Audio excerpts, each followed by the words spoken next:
We're going to show you how to install a CPU in this here MSI Pro Z690-A D4. You may have seen I also have the Wi-Fi version, but we haven't done a whole lot with that. So I'm just going to do a simple install. You may have seen the unboxing of this. I got this used, $60, which may be an incredible deal. Unfortunately, don't know whether this one actually works. You see the damage there. And I bought this from somebody that hadn't tested it, which usually means it's a bust. But he thinks, oh, this thing's only got that little bit of damage. And so maybe it'll work. But yeah, we'll install CPU. I'll throw some RAM in, and we'll put an M.2 in it, and probably call it a day at that. Maybe I'll show you the rest of the connectors as well. Alright, so first thing we're going to do, you know, like I said, I bought this used. I checked to make sure all the pins look good here. And, you know, this motherboard will handle any of the 12th gen CPUs. And with the BIOS update, the i9-12900KS, as well as the 13th gen, which will probably be out later this year. So, a couple things. What you want to note here, let's close this a second. There is usually a triangle on here, folks. I don't know if we can see it because of the lighting. We're going to line that up with this point, okay? I/O shield on the left, you would read left to right from that direction. So if you just look at the print on there, this is notched a certain way. So these protrusions here and here, this can only fit in one way. You will not be able to fit another CPU in here from another generation. Like 10th and 11th gen will not fit in here. So that is in. Not the best idea to wiggle it around, but it's in. So now at this point, if you wanted to take this cover off, you could, though it's recommended to leave it on and pop, right? Because if you don't, well, if it doesn't pop off like that, you won't be able to close this. Drop the lever arm back down, boom, you're in. Now that we've got that. So I think I'm using a i3-12100F, which, folks, is definitely way too good of a, oh no, sorry. This CPU is not really what you would use for a motherboard like this, right? You're expecting to put a overclockable CPU in here, but there are some CPUs that will run quite a bit better on these Z690s versus buying a cheap H610 or the lower end B660s. However, a high-end B660 with a compared to a Z690 and a locked CPU is not going to make a difference. At that point, you know, unlocked, this is the way to go if you have unlocked CPU. So we've got that in. Because the i12-100F, I'm just going to use the good old stock cooler that came with it, and I'm going to put some thermal paste on there. All kinds of ways to do this, folks. I'll put a little bit in the middle, hopefully. I usually put more than that in the middle, but now this is a round.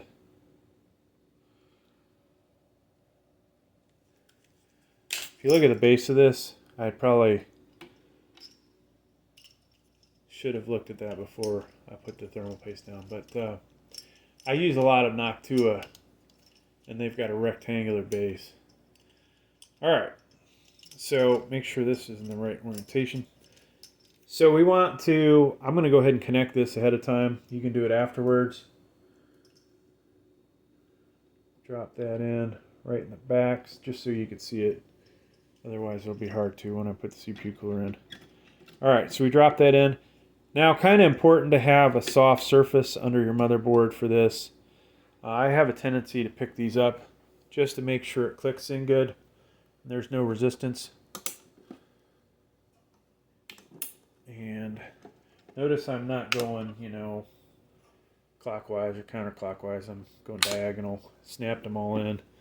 And that's in there nice and firm. I could, not going to do it, but you could probably pick this up from the CPU cooler, and it'll actually stay in there. So that's the first thing, folks. Now, RAM-wise, you'll want to go to this motherboard site, all right, for the MSI Pro Z690 DDR4, Z690-A DDR4. Check to make sure your RAM is compatible, okay? I can't tell you how many times somebody has done that, where they put RAM in here that's not compatible. Now,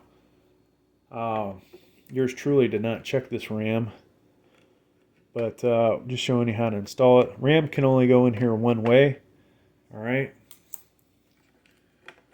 Why is that? Because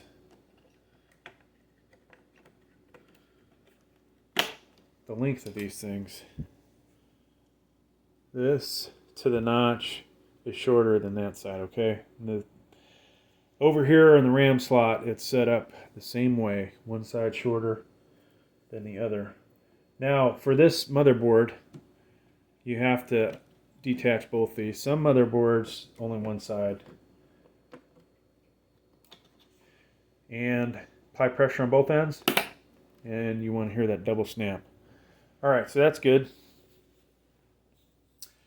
Now, we need an M.2, folks. So ideally, you would put your operating system under this one, right? In this case, though, and to make life easier, I'm going to put it in this spot, assuming we can get it in there.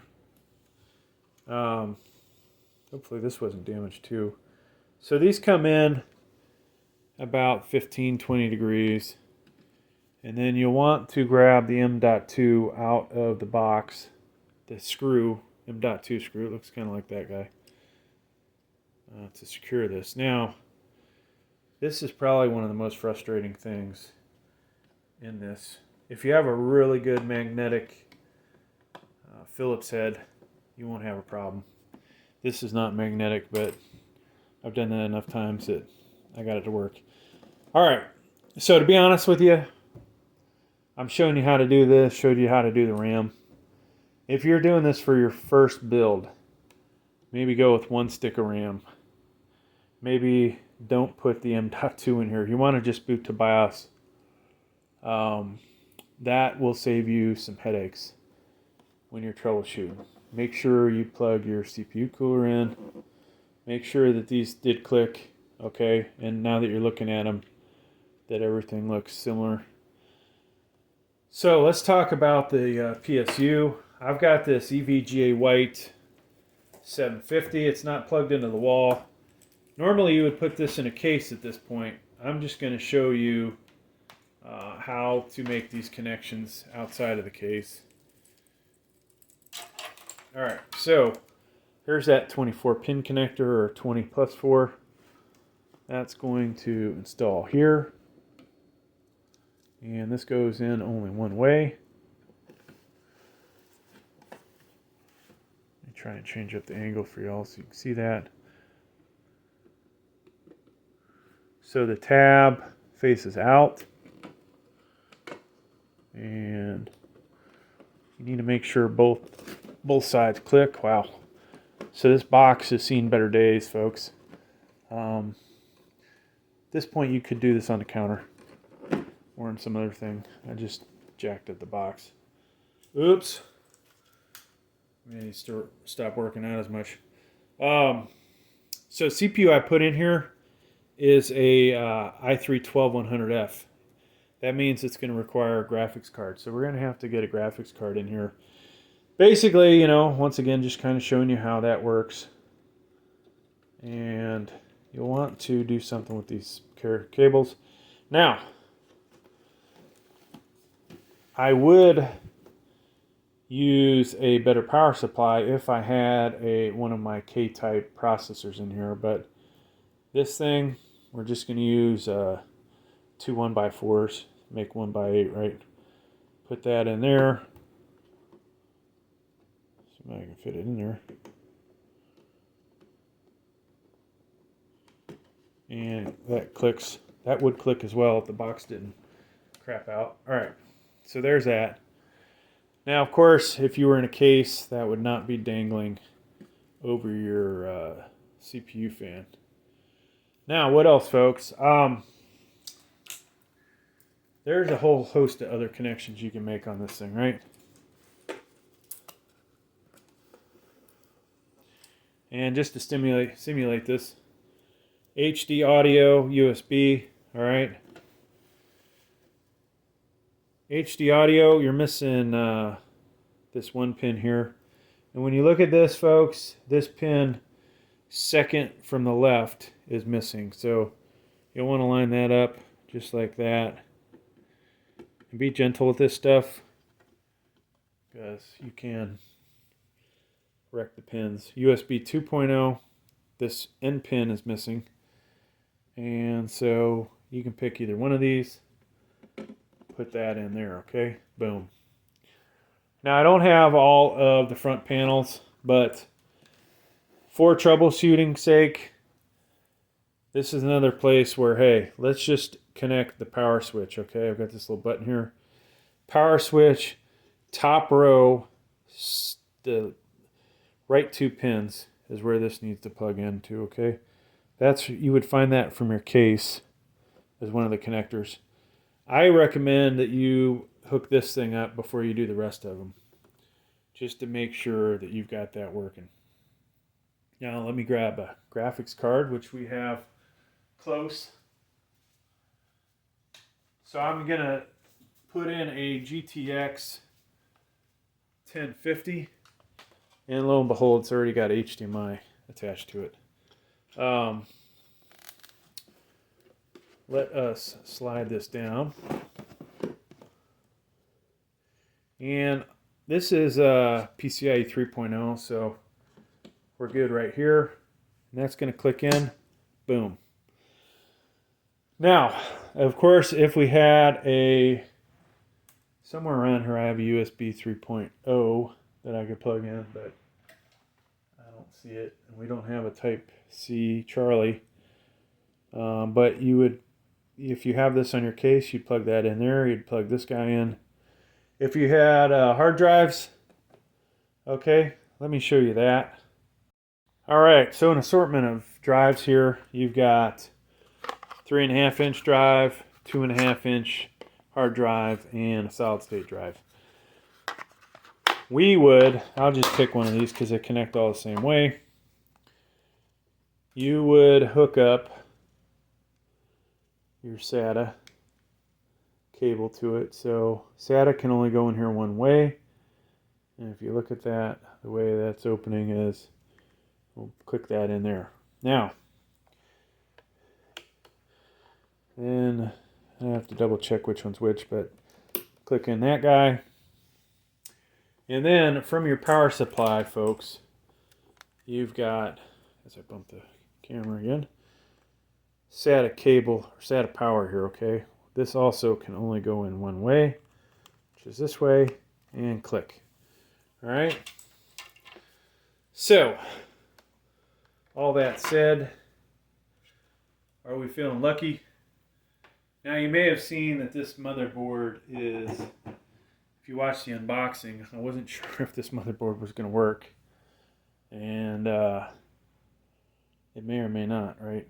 So, power supply is plugged in. I know the power supply works. There's a switch on the back of the power supply that you've got to line this up with in the moment of truth, folks. So there you go. That's basically it. This motherboard has easy debug. So if something's wrong, we'll find out here shortly. Could be, if it does have a problem, it could be with the RAM. I do have a monitor over here that is plugged in, and so far I don't see anything coming up on the screen. That's a bad sign. There goes the light. Oh.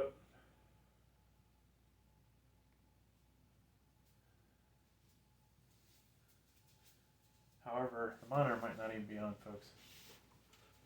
Yeah, monitor's not even on. Okay. So, my awesome Dell Ultrawide 100 Hertz, and it is actually booting up. So, we have a good motherboard, thank God. $60 this motherboard cost me, folks. It wasn't tested. It got returned because of the damage here, and this is a win for the Dave. All right. Thanks for checking out the video. I hope you learned something from this. Even though this obviously was not the ideal CPU to put in this, but just a basic, slap it together to make sure it works kind of build. Simplified, And if you start having issues troubleshooting, check your RAM compatibility. You may have a bad RAM slot if you bought this used. Potentially plug the RAM in a different spot. Try booting it up without the M.2 in it. Potentially you could have a bad PCIe. Sometimes you might plug into a different one. Obviously this one's severely damaged. And yeah. That's going to do it, folks. Thanks for checking out the video. Please like, please subscribe. Thank you.